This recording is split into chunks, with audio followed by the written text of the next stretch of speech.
Tai šio mano pranešimo tyrimo tikslas yra, analizuojant Panevėžio kraštotyros muziejaus istorinę raidą per pastarąjį šimtmetį, užčiuopti lokalių muziejų, muziejinio pasakojimo arba naratyvo konstravimo tendencijas ir identifikuoti tuos konstruktorius, kas čia mus konstravo. Tai girdėjome jau įvairių terminų, kraštotyros muziejus, girdėsim tikriausiai savivaldybių muziejus, vietinius muziejus. Tai šiame pranešime aš pasirinkau dar kitokį pjūvį. Kalbu apie lokalius muziejus ir lokaliu muziejumi vadinu lokalios vietovės istorinę pasakojimą kūrentį muziejų, nepriklausomai nuo to, kas yra jo steigėjas ir kokiai žinybai jis priklauso. Aišku, tai yra ganėtinai sąlyginis skirstymas, nes ir lokalūs muziejai surengia globalių sklaidos ir parodų dalykų, ir nacionaliniai muziejai kartais surengia lokalių dalykų. Čia yra įvairiai. Tai muziejinių pasakojimų vadinu įvairiausiamis formomis, ekspozicijomis, parodomis, publikacijomis, visom kitom medijom skleidžiama istorinė informacija, kuri kūrė istorinę atmintį. Negaliu nepasakyti porą žodžių apie sąvoką kraštotyra. Kraštotyra kaip pats reiškinys atsirado 18 amžiuje Didžiojoje Britanijoje, 19 amžiuje išplito Vokietijoje, 20 amžiaus pradžioj, šiek tiek anksčiau pakliuvo ir į imperinę Rusiją ir į Lietuvą. Pati sąvoka lietuviškai atrodo pirmą kartą panaudota 1920 metais. Tai kraštotyra bendraja prasme tuo metu ir ilgai po to suvokta kaip lokalios vietovės, kaimo, valsčiaus, miesto apskrities, istorijos, kultūros plačiaja prasme ir gamtos tyrimas visuomenės iniciatyva ir jėgomis vykdomas neprofesionalų. Ta prasme, gydytojas, kunigas ir agronomas susirenka ir pradeda tirti savo vietovės istoriją. Tokia schema. Na, tarybiniais laikais kraštotyra buvo, kaip ir visa kita kultūra, panaudota sovietų valdžios savęs įteisinimu, buvo institutizuota, iš centro valdyma. Vienas iš kraštotyros organizacijų tikslų buvo taipogi ir kontroliuoti praeitimi neformaliai besidominčius asmenis. Aišku, buvo įvairių išimčių. Praėjus 30 mečiams po Sovietų Sąjungos subyrėjimo, pati kraštotyros sąvoka atrodo praranda turėjusi negatyvų krūvį ir dreifuoja link neutralios. Pats kraštotyrinis sąjūdis gyvuoja Lietuvoje iki šiol. Žinome kraštotyrinius muziejus ir žinome įvairias kraštotyrinės iniciatyvas. Tai dabar pereinant prie mūsų muziejaus. Tai mūsų muziejaus įkūrimas, dar turiu pasakyti, kad buvo daug kalbėta apie kraštotyros organizacijas, kad šiaip kraštotyrinės organizacijos tai buvo tarpukario bendruomenių tokia saviorganizacijos forma ir jų narių pilietiškumo realizavimo būdas. Ten būrėsi pilietiški žmonės. Tai mūsų muziejų įkūrė Panevėžio gimtajam kraštui tirti draugija ir tas jos įkūrimas iš karto nubrėžė jos veiklos vektorių. Tai branduolį šitų vyrų, šitų žmonių sudarė lietuviai vyrai, dažniausiai gimę ne mieste, atstovaujantis inteligentiškom profesijom. Taip tuo metu buvo vadinama. Na ir kaip minėjau, tas atidarimo laikas ir vieta yra simboliniai. Muziejus atidarytas 25 metų sausio 18 dieną švenčiant Klaipėdos krašto prijungimo prie Lietuvos Respublikos 2 metų sukaktį. Buvo didelės iškilmės mieste, vyko mišios už žuvusius, mitingas, žuvusių pagerbimai, Šaulių skautų paradas, iškilminga eisena, dar vienas mitingas, miestas išpuoštas tautinėm vėliavom ir muziejaus atidarymas buvo viena iš tų lietuvių tautinės manifestacijos, kuri lokaliame lygmenyje įteisino modernios Lietuvos valstybės sukūrimą dalių. Lietuviško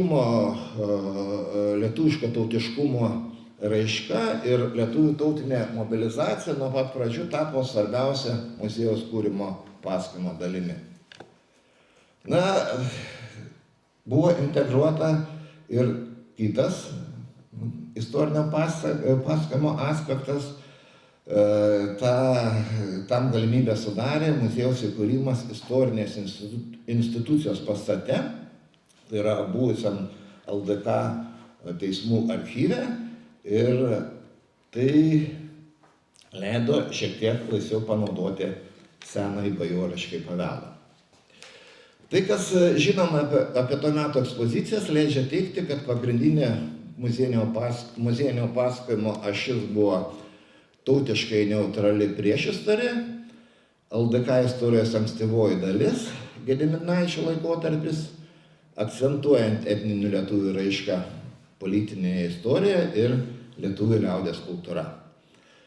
Na, toks lituanocentristinis pasakojimas atitiko to meto Lietuvos ir Panevėžio politinio ir kultūrinio elito daugumos nuostatas ir istoriografijos tendencija ieškoti lietuvių Lietuvos istorijoje.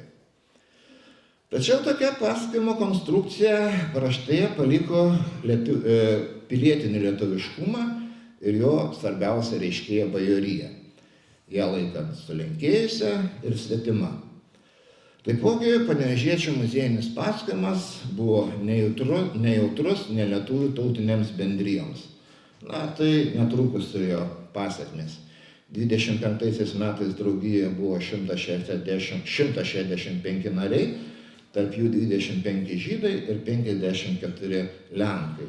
Po 2 metų draugijoje liko 8 žydai ir 10 lenkų. Taigi, bendruomenės atminties konstravimas pasirenkant ideologiškai tinkamas temas prisidėjo prie lietuvių tautinės mobilizacijos Panevėžyje, bet kartu atstūmė tas miesto bendruomenės, kurių specifinė istorinė atmintis buvo ignoruojama. Tai neleido bendros atminties pagrindų integruoti visų miesto bendruomenę ir stiprinti miesto tapatybę. Sovietinis režimas iš pagrindų pakeitė muziejinį pasakojimą ir bendrą veiklos trajektoriją. Kultūros sovietizacija vyko ją verčiant valdančiojo režimo įteisinimo įrankiu. Muziejinės ekspozicijos turėjo atitikti marksistinės istoriografijos schemą, jų koncepcijos buvo formuluojamos, planai svarstomi, rezultatai tikrinami partinių organų. Ideologinių rėmų neatitinkantis įvykiai, procesai, asmenybės buvo eliminuoti iš istorinės atminties arba eksponuojami tik atrinkti ir marksistinę doktriną atitinkantis jų elementai. Būdingų sovietinių ekspozicijų bruožų buvo konflikto eskalavimas, sureikšminant, o kartais ir išrandant socialinės priešpriešas, ypač pabrėžti revoliuciniai judėjimai, Antro pasaulinio karo dalis, Sovietų Sąjungos Vokietijos karas. Taip siekta konsoliduoti sovietinę bendruomenę, nubrėžiant aiškias jos ribas, atskiriant socialiai savas grupės nuo svetimų. Taipogi tęsta prieškarinė tradicija nutylėti nelietuvių tautinių grupių paveldą. Na, toks charizmatinis sovietinės ekspozicijos pavyzdys yra mūsų paskutinė sovietinė ekspozicija, sukurta 87 metais Didžiojo spalio 70-mečiui skirta. Tai ekspozicijoje buvo sureikšmintas marksizmo paradigmoje ypač svarbus proletariato vaidmuo, ir agrarinės visuomenės transformacija į industrinę. Bet nežiūrint visų pastangų, atrodo, kad kai kurias ekspozicijos dalis lankytojai galėjo interpretuoti dviprasmiškai. Dūminės gryčios interjeras, valstiečių buities ir darbo priemonės, liaudies meno artefaktai iš vienos pusės turėjo kurti kontrastą su sovietų valdžios pasiekimais, pabrėžti progresą. Kita vertus, daliai auditorijos tai galėjo asocijuoti su nostalgiška, idealizuota valstietiškos kultūros ir asmeninė atmintimi, iš dalies bendruomenės atmintyje tęsti ar atkurti tarpukarėje dominavusią lietuviškumo ir tautiškumo sąsają. Ekspozicija buvo skirta dėmesio tautiniam lietuvių naratyvui, aišku, laikantis sovietinės tautiškumo sampratos, knygnešių temai, lietuvių kultūrai Panevėžyje. Kitų miesto tautinių bendruomenių praeitis ignoruota, išskyrus Holokausto tragediją. Nedidelė potėmė ekspozicija buvo skirta dvarų kultūrai, jie apsiribojo iliustratyvių buities priemonių eksponavimu. Pagrindinė šios ekspozicijos dalies ideologinė užduotis buvo priešpriešos tarp valstiečių ir dvarininkų kultūrų pabrėžimas. Nors manyčiau, kad lankytojai tikriausiai tiesiog patirdavo estetinį pasitenkinimą. Taipogi ir XIX amžiaus sukilimo interpretacijoje pabrėžtas jų socialinis aspektas, nutylėtas pagrindinis sukilimo tikslas - valstybės atkūrimas. Paskutinis sukilimas dar įvardijamas ir valstiečių sukilimu, didžiausių istorinių Lietuvos valstiečių žygių, užmirštas to meto socialinio elito, bajorijos, pasaulėžiūrinis ir organizacinis vaidmuo sukilime. Sovietmečiu įvyko svarbus metodologinis ekspozicijų kūrimo pokytis. Imta siekti jas paversti visapusiškomis, globaliomis. Tai yra apimančias visą istorinį pasakojimą nuo pirmųjų gyventojų iki tuometinės dabarties. Taip pat visą visuomenės gyvenimo visas gyvenimo sferas, nuo buities iki profesionalios kultūros. Aišku, eliminuojant nereikalingus elementus, tokį kaip, pavyzdžiui, religinis gyvenimas. Metodologiniu požiūriu tai buvo iš tiesų žingsnis į priekį. Kitas svarbus sovietmečiu įvykęs pokytis muziejininkų bendruomenėje buvo tai, kad maždaug nuo 6 ir 7 dešimtmečio jį ėmė profesionalėti, veikla diferencijavosi, darbuotojai specializavosi. Tarp muziejininkų ir kraštotyrininkų pamažu ėmė rastis kvalifikaciniai skirtumai, nors pradžiai nedidelė. Dar prieš atkuriant Lietuvos Respubliką marksistinė ideologija žlugo. Vienu iš atsikuriančių bendruomenių tapatybės pagrindų tapo istorinė atmintis. Prasidėjo labai staigi muziejinio pasakojimo transformacija. Pirmas ir paprasčiausias veiksmas buvo labiausiai sovietizuotų ekspozicijų likvidavimas ir vertybinių akcentų pakeitimas kitose. Turiu vieną nukrypimą tokį dar papasakoti, tai tuo metu daugelis Lietuvos lokalių muziejų keitė savo pavadinimus išmesdami sovietmečių diskredituotą kraštotyros terminą. Dažnai jisai buvo keičiamas žodžiu kraštu. Ši elgsena tuo metu yra suprantama, bet žvelgiant iš tolimesnės distancijos, tai kelia abejonių. Krašto sąvoka yra sunkiai apibrėžiama. Lokalių muziejų veiklos teritorija apima sovietmečio suformuotus administracinius vienetus ir beveik nei vienas iš jų nesutampa su istoriniais ar etnografiniais regionais. Tiesa, turim labai gražių puikių kitokių pavyzdžių. Biržų krašto muziejų Sėla, Malšos muziejų, Zanavykų krašto muziejų, bet jų yra ne tiek ir daug. Ekspozicijų pertvarka mūsų muziejuje pirmoji nepriklausomybės dešimtmečiu buvo lėta, nesistemiška, nenuosekli, pagrindinė to priežastis – mažas įstaigos finansavimas. Tik 2004 metais atidaryta pirma konceptualiai, tematiškai, techniškai inovatyvi ekspozicija antisovietinio pasipriešinimo ir Sąjūdžio muziejus. Sistemingai bei nuosekliai pertvarkyti muziejaus ekspozicijas ir visą naratyvą pavyko tik 18-20 metais įgyvendinant vieną didžiulį projektą.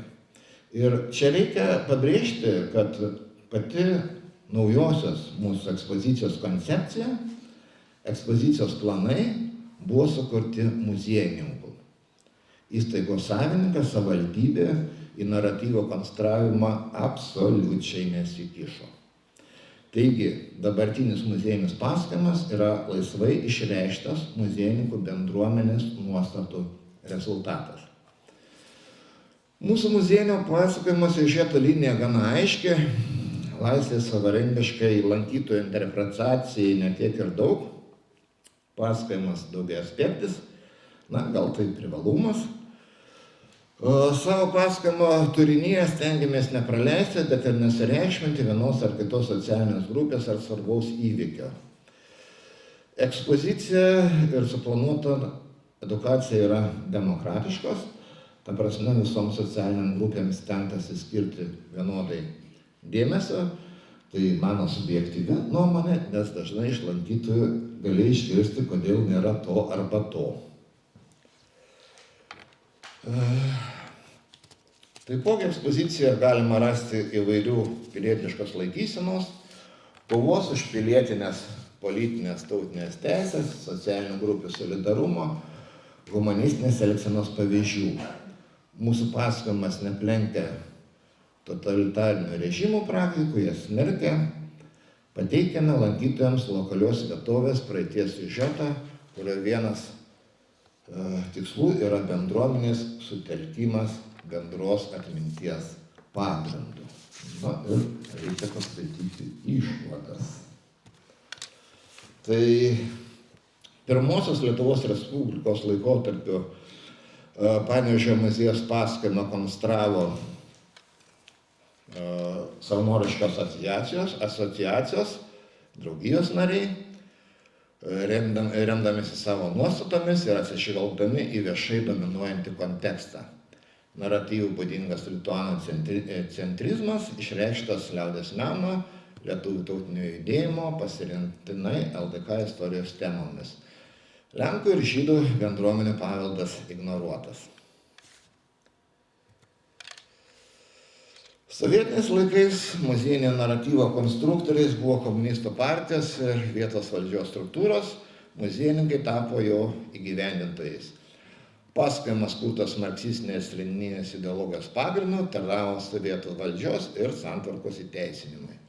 Akcentuota socialinių konfliktų, revoliucijų, karų, socialistinių pasiekimų, ekonominės socialinės plėtros temos. Nedidelė apimtimi išliko lietuvių tautinio identiteto temos, Lietuvos valstybės kūrimasis, liaudies valstiečių buitis ir menas, bajoriškasis paveldas rodytas tik tiek ir taip, kad pabrėžtų socialinį konfliktą. Žydų, lenkų, bajorų paveldas, gamta į sovietinį naratyvą netilpo. Po sovietiniais laikais pirmą kartą muziejinio naratyvo konstruktoriais tapo patys muziejininkai. Pasakojimas kaip ir tarpukariu, kūriamas atsižvelgiant į asmeninės nuostatas ir visuomenės kontekstą, aktualias bendruomenės problemas. Užpildytos istorinės spragos, atsinaujino Lietuvos valstybingumo tema, pasakojimas tapo sudėtingesnis, bet demokratiškesnis, lituanocentrizmas aktualizuojamas, akcentuojamas mažiau. Ir tai bet tai yra ne pabaiga, nes mums iškylo naujos problemos.